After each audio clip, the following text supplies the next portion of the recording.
Bueno, ya para acabar con pandas, vamos a ver algunas cosas adicionales, un poco miscelánea, para que veáis qué tipo de utilidades podemos tener. Entonces, por supuesto, podemos generar data frames de pandas de casi cualquier estructura. El ejemplo que hemos visto lo hemos creado desde ficheros con datos existentes, pero bueno, yo puedo tener, por ejemplo, un array y del array con 20 filas, vamos a poner menos filas para que no se haga tan grande. O bueno, vamos a dejarlo porque abajo tengo la celda ya.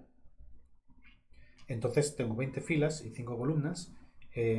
Fijaos que yo puedo crear un data frame basándome en el... Fijaos que aquí estoy usando el constructor del data frame, a diferencia de anteriormente que yo usaba el read CSV o el read Excel o lo que sea para generar el data frame. Entonces le digo, yo quiero generarme un data frame en base a este array y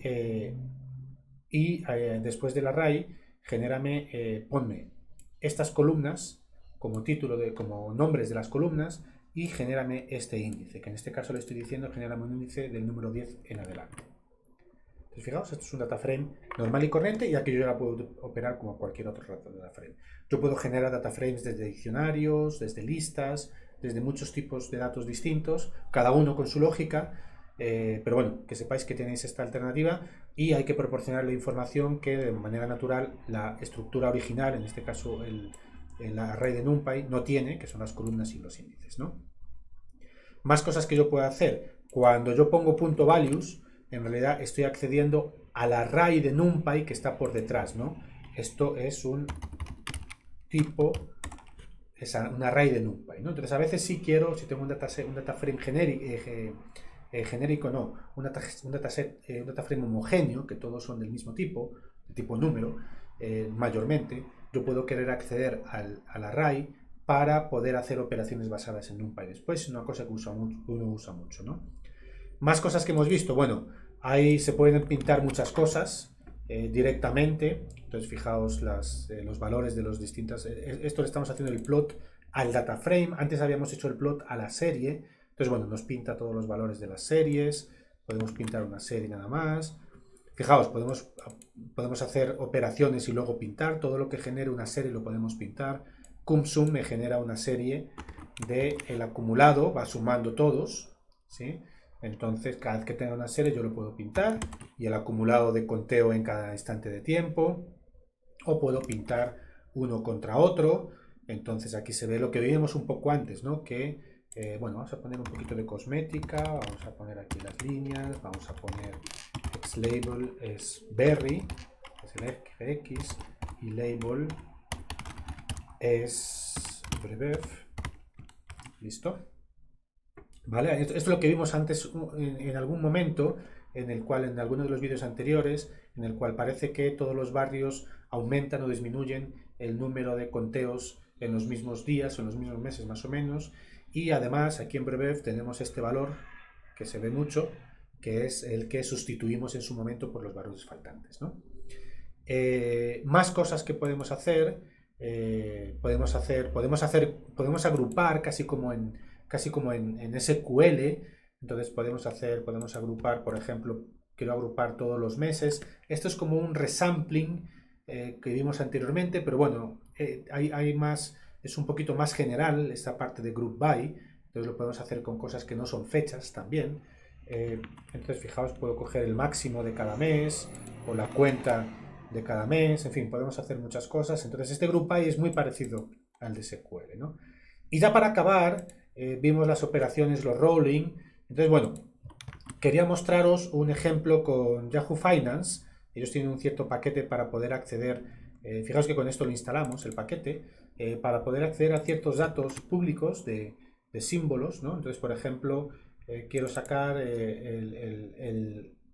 la cotización diaria de este símbolo, que supongo que es Microsoft, entre tales fechas. Fijaos que esto me da un data frame en cada día, me dice cuál ha sido el de apertura, el del cierre, el más alto, el más bajo, el volumen intercambiado, bueno, y alguna información adicional, ¿sí? Entonces, por ejemplo, quiero ver de 10 en 10 días, me gustaría ver cuál es la media del cierre, por supuesto los primeros NaN, que me los podría cargar, por supuesto, los primeros NaN. Entonces veo cada 10 días, cada 10 filas, veo cuál es el promedio del cierre. Puedo pintarlo, por ejemplo, puedo pintar el cierre, el valor del cierre, el valor de la acción al final del día, y también puedo pintar el valor del cierre haciendo una media móvil de los últimos 50 valores, ¿sí? Entonces fijaos cómo el azul, bueno, podemos ponerlo con un poquito más de información, ¿no? Para que sea más fácil. Label es igual al close, y el label es igual al close moving average de 50 rows, ¿sí? Y a mí me gusta poner siempre el grid porque me deja comparar valores que están lejos en la gráfica, ¿no? Vale. Entonces fijaos como el azul tiene más ruido, el amarillo, para que se vea tengo que poner el PLC Legend para que se vea, ¿no? El amarillo, que es la media movible, es mucho más suave y está un poquito desplazada a la derecha porque usa los datos del pasado. También al rolling le puedo decir, oye, hazme el promedio de ventanas de 50-50, pero en vez de hacerme la del pasado, céntramela con datos del pasado y del futuro.